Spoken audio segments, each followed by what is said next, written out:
I got some mulberry trees and some little rose bushes from Mom and Dad's place that I'm going to plant out here. Hopefully they're going to live. I got them while we were at the family reunion. Threw them in a... What was that? Did you see that? I put them in a container of rainwater, and I'm going to plant them and hopefully keep them alive. So I've got one in. This one right here was the tallest I had. Actually, the branch broke. This was the tallest one. I didn't want to take any bigger than that because we were in the car.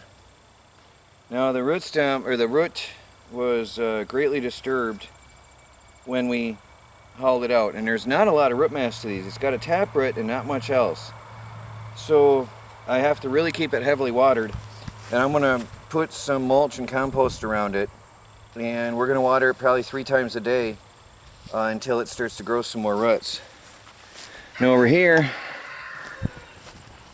by the way, people have asked if our trees are too close together. I don't think so, because I want them to meet in the middle and only be about 12 feet high, like at the apple orchards. So all these are not too far, or not too close together, I think. And then I'm thinking about putting a bench up in here one day. Oh, this one here.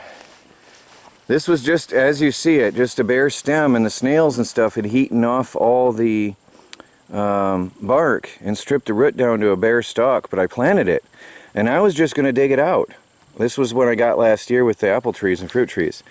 I was just going to dig it out, and the taproot has hairs on it. The root, I mean the side root, has hairs on it. It has been growing, and I had no idea. So this might still live. I thought it was dead, so we didn't water it through the drought season, so I don't know if that hurt it or not, but the hairs are soft and feel alive. So I'm going to mulch it and fertilize it and keep it watered and see what happens. We might end up with another fruit tree next year. So I recovered it, and I'll take care of that today as well. Now over here, I've just prepared a hole, and I stopped so I can show you what I'm doing. I've dug a hole, and then I've got the composted soil mix that I brought home last year, which I'm going to put in there around the root of the fruit tree. Now this one, when I cut, see, I cut, the taproots usually go straight down, and when I cut, I hit it and cut the taproot off. But there's a lot of root hairs and fibers on this one. So this one might have a better chance at survival. Now, what I have to do is figure out what height that goes at. One more scoop. Looks like hit those hairs. I don't want to move it now. I don't want to rip those root hairs. It's got a lot of fiber, so I'm going to leave it at that. Can I carefully? Yeah, I've got to lift that up one more. This one's going to be a healthy tree. I'm going to get another scoop before I start filling it in. So I want to get it to the height where it's going to be and start filling that in, scoop by scoop.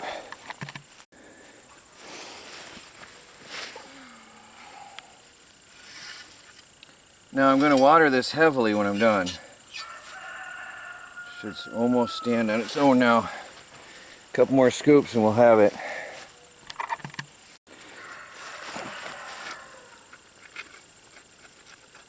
It's got a lot of root mass in it from weeds. I'll get another shovel or two in there and we'll water it.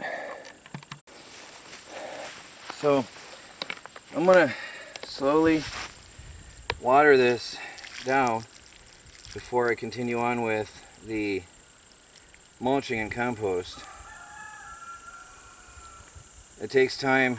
You put water in. I left it a little bit lower level, the dirt, so I can pour water in, let it sink into that hole.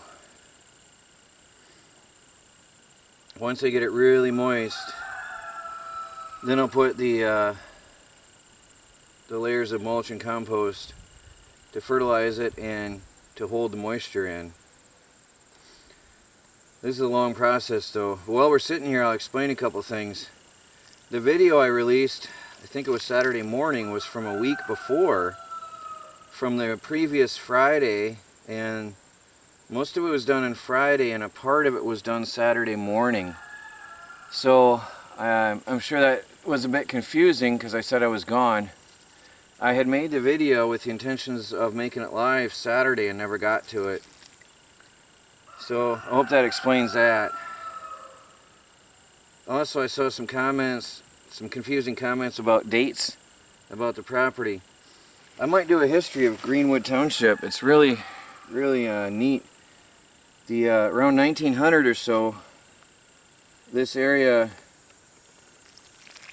was developed, and this plot here was a 40-acre estate. This plot of land I'm on now, plus all the cabins in the area, was one single 40-acre estate. And that was 100 years ago, so that's where the date 100 years comes from. And then the previous owners, I know, lived here for at least 50, 60, 70 years. So there's a second date you hear me saying all the time, where this lot here that I'm on is what's left of the original estate.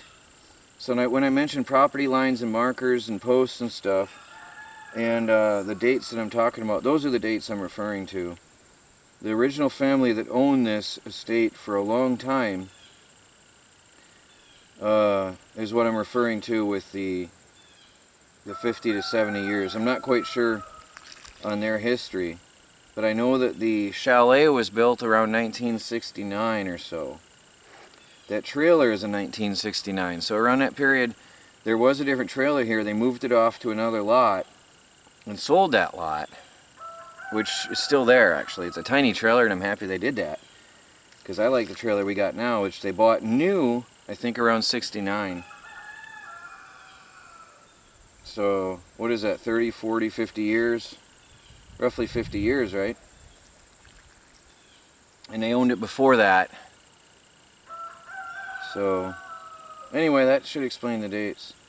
Then I've seen some talk about my vegetable gardens. This one garden right here, right next to the orchard, the fruit orchard, the peas and beans are dying, and they haven't done anything at all.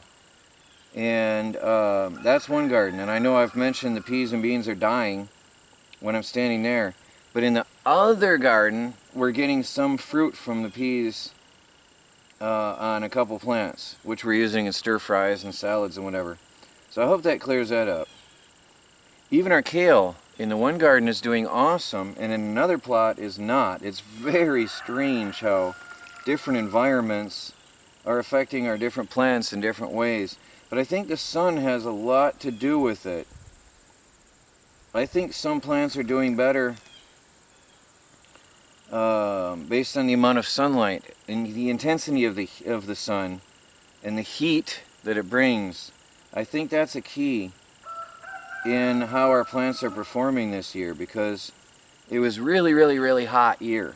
It was brutally hot for these plants this year, and I think that caused a lot of problems.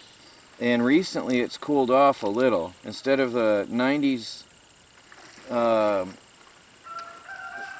it was between 90 to 99 degrees for the whole season so far, and now it's been in the mid to high 80s, just peaking 90 degrees recently. So it's about 10 degrees cooler. I think that has a lot to do with why our plants are starting to grow now. So it's been about 10 days it's been cooler now, if you can call mid to high 80s cool. But it definitely is making a difference. And I'll take a walk around and I'll show you. Our corn has got tassels on it, and things are starting to grow. I think we're going to have a nice harvest of multicolored, non-GMO corn this year, which is really exciting. Alright, well that's that. Now I'm going to go plant the third little tree. I have three of these. One is a little bit bigger, this is a medium, and then there's a much smaller. And I think I'm going to try to prop this up so it stays straight. I might tie a stake on it, we'll see. But I think to keep the deer from eating them, because the deer's probably going to come and eat the whole thing right off, I'm going to have to put up chicken wire around these. Or I might have to get a 75-foot roll of deer netting and fence off this entire area to keep the trees from being eaten. Because that's a sweet little morsel right there for a deer. They're going to come along here and they're just going to bite that right off. They're going to eat it right down to the stem. So I have to prevent that. So here's the little guy. He's looking a little bit droopy, so I've got to water him some more. And well, the mulch and the compost will help. And over here I've got the bigger one, also a little bit droopy. Not being directly in the water now is definitely affecting him. I hope it'll pull out of it. So I've got to water that really heavily and hope it'll survive. I've got to keep that ground soaked for a while. This one here is the best, but it had the best root mass. If any one of them survives, out of all three, this will be the one that does the best. As you can see the difference in the health of the leaves in this one. That had the biggest root mass. When I pulled out the trees, the other two, there was not a lot of root hairs. The clumps broke off, and when the dirt fell off the roots. Mom and Dad are also in a very, very dry area, and sadly when I tried to lift up the root ball, it all just fell apart. It was dust. It was just dust. And I didn't take that into consideration when I dug it out, because I've never had that happen before. When you lift up a tree or a plant, that it just falls apart in dust. So this one was the best. It had a lot of root hairs on it. And those other two, they just fell off. Now I don't know if this tree is going to do any good. The bugs got it and the frost got it. There were not many leaves to begin with, and only one branch is alive. I don't know if there's enough energy to get it through the winter. And then, I don't know if that's, I think that's a branch coming off the stem. I haven't checked. I don't know if that's a weed or a branch of the tree. Yeah, I think that's a branch of the tree. I'm going to let that grow too, just to give it some energy to feed the roots throughout, to keep it through the winter. The mulch is going to help, and I'm probably going to put it down even thicker before the snow falls on all of these. This one here suffered bad as well. All the exterior branches all died, and only some new branches in the middle came up, which is really pitiful. Really pitiful this year. So this new growth, I don't know, I've never seen such a thing, that all the branches died in the winter, but yet the roots survived. So I don't know what to do to prevent that in the future. But that one's the second worst. And then this is a new one, which is really healthy, of course. New from this year. And then this one did alright. Surprisingly, this is the one that I didn't think was going to make it, because the worms infested it and ate off all the original leaves. And then it regrew. Somehow it grew new leaves and sprouts and branches after the worms took them off. So this one's going to be okay, I think. So there's our orchard now. And this one here, I was going to dig this up. This is one that I got when I got the other three last year when we first moved, and snails and worms had eaten everything off. See, the tree bark's peeling off. There was nothing left. And even the roots had been eaten off. There was nothing left, but pure chance, I decided, you know what, I'll plant it and give it a chance, you know. I took a risk. And I was going to dig it up, and I found out there's root hairs growing on it. So I reburied it. I hadn't even planted it properly last year. I didn't fertilize or mulch it or anything. But now that I see there's root hairs, if the drought didn't damage it this spring, and it still has life in the roots, then I'm going to give it a chance. So I'm going to fertilize it and mulch it today, along with the other fruit trees, and see what happens. It might start bringing up some life out of the roots in a year or so. Now I found out this bush here, or shrub, or tree, or whatever you want to call it, is called Saskatoon, or Serviceberry.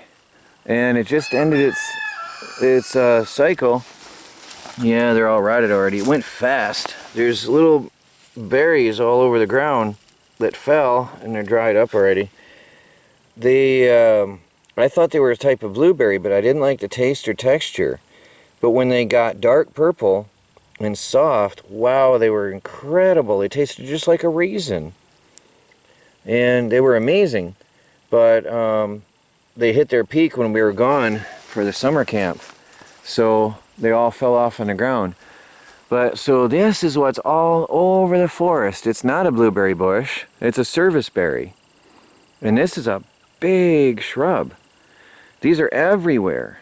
And wow, the amount of berries in it. So if it bears fruit next year, last year was a bad year. And it didn't have much and they just sort of dried and shriveled up. But last year we had all that freezing in the spring, and this year we had a late start. And then everything just went wild. The wild plants just took off. So there's one there. And there's the branches of another one coming up out of the ground right here. So there's another one. So that's what we have here. They're serviceberries. And then we've got a little blackberry bunch here that, again, we missed the main part of the harvest. We'd eaten some, but the main part of it they dried when we were gone. But this is all blackberries here. When I cleared out some of the scruffy dead pine trees, I opened up the light for the blackberries to grow, and this year they had fruit, whereas last year they didn't really. So they're spreading and growing this year. So next year we should have even more, because this year it's more than it was last year. So more and more we're getting edibles on our property. So I'll give you a brief update on the garden. The corn is looking really good. It stands, well, if it hadn't been knocked over, it stands almost as tall as me. Pollen is heavy in here now, so they're pollinating now. They're as tall as I am. And we've got tassels here. Some ears are starting to form. So this corn is far different from the one by the road, and I'll show you in a little bit. Oh, look at this, isn't that cute? Our little tiny tomato that came up from seed on its own has a flower. Here's a tiny, tiny tomato. Some friends of ours in town by the lake, where they have milder weather, said their tomatoes are only just coming up from seed from last year. Their plants that are growing on their own are only just coming up. So it's very weird this year. For that grass, you pull it out and you set it down, it regrows. Grass is really, oh, look at that, it's regrowing. Wow, that stuff is good at regrowing. Potatoes are going to be a good crop. Oh, there's a tomato in the potatoes. Oh, and there's a little tomato on there. Look at that. That grew on its own from last year. There's the tomatoes. There's some tomatoes in there. That one's going to be good. The weeds are out of control. We pull up the weeds non-stop. Believe it or not, I was weeding in here the other day. It's just crazy. When we put the fertilizer down, the weeds took off. Massively took off. And I'm constantly, every day, I pull some grass and weeds out. Every day. Is that a maple tree in our garden? It's probably from the topsoil we brought in that time. So I just walk around and do that all the time. There's some more potatoes here, so we got some potatoes the whole row. And in here we have some different potatoes. And then our vines are taking off really nice. Of course it's hotter today, so they're not as happy. They're wilting a little bit. This is like it looks like a different type of summer squash, because it's got a rougher texture on it. On the other side somewhere there was one growing. But that I'm not sure what it is. This one is spreading out. It's flowering heavily, but I'm not sure what it is yet. Melanie lost track of everything. Here's potatoes growing in our vines. The potatoes we had planted, and they got killed by the frost. And they never came back. So we planted other stuff in those places. And now look, we've got potatoes growing where they were. Looks like more summer squash. We're going to have a lot of summer squash. And then there's something else vining out. Something else yet again vining out. More potatoes coming up from where they were killed off in the frost. I mean, they were totally killed off. There was nothing left. So somewhere we have an acorn squash. Oh, I don't know. There's a tiny acorn squash somewhere growing. But I'm not sure what's what. She lost track. I do believe that's going to be cucumbers. So that's good. We got at least one cucumber. But everything's late. That might be a cucumber. And then this is all summer squash. It is coming, it is growing, and we are eating it a lot now. So, very good. Over here, now the peas and beans over here died. I forgot to show you that in the kale. Just briefly. Oh, something tried to bite me. There's a couple beans starting to grow now, starting to recover, so I don't know what we're going to have here. The peas died out. There's nothing left at all. There's no peas. And the kale is doing good. So that's it there. So somebody commented that I mentioned I guess in the same video I mentioned over here that our peas and beans died. Then in the same video that evening I showed where we were eating peas in our dinner. Well, over here the peas have been providing some fruit. Not a lot, but enough for a meal now and then. And I mean, they're not very healthy, but they've been providing some fruit. So there's where we've been getting the peas. Sketchy, not good, but there's some. Our mustard is beautiful. And some more kale. Cabbage plants. Lettuce types of lettuce. Swiss chard. Melanie planted all that from seed. All looking good. These I think we bought. I don't know if they were broccoli or cabbage plants. Our tomatoes are starting to produce. They're still looking pretty miserable and curled up. But somewhere around here there's some baby tomatoes on here. Little tiny tomato. We might make it in time. I don't know. But I fertilized in between. And that's what gave us a growth spurt last year, so we'll see. But they look really horrible. They're just terrible looking. So some of them are starting to unfold. I think it was the intense heat. These are bushing out even more. Here, this one's looking nice. These two are really looking nice and uncurling. So we'll see what happens. We got some baby peppers, different types. We have some jalapenos and banana peppers and some bell peppers, little ones. Actually, one of the jalapenos is halfway grown. So the peppers are starting to grow. I think the mulch helped. And then the fertilizer, because that's looking pretty good right there. So there's our garden update. The tomatoes that froze are coming back, but it's going to be too late for them. Those were this row. For some reason, this row froze off entirely, and this row didn't. Very weird. And then I've been weeding out here. There's a chili plant. No idea what it is, but there's another one. Right here. The weeds. This sorrel loves the chicken compost that I put out. It loves it, and it grows thick out here, and it's a constant battle to get this out. Now I know you can eat it, but you don't want to eat too much. Sorrel, it has a sort of a sour taste and it's very refreshing, but it has I forgot, I can't say it, a sort of acid that is found in spinach, and if you eat too much it gives you kidney stones. So I mean, it's good for you to a certain extent, sort of same as spinach, but as with anything, too much will cause problems. So, but it really loves the chicken waste. It really grows heavily in the chicken waste. And I mean, look at it here. It's terrible. So I'm going to finish cleaning up this bit and see what comes next.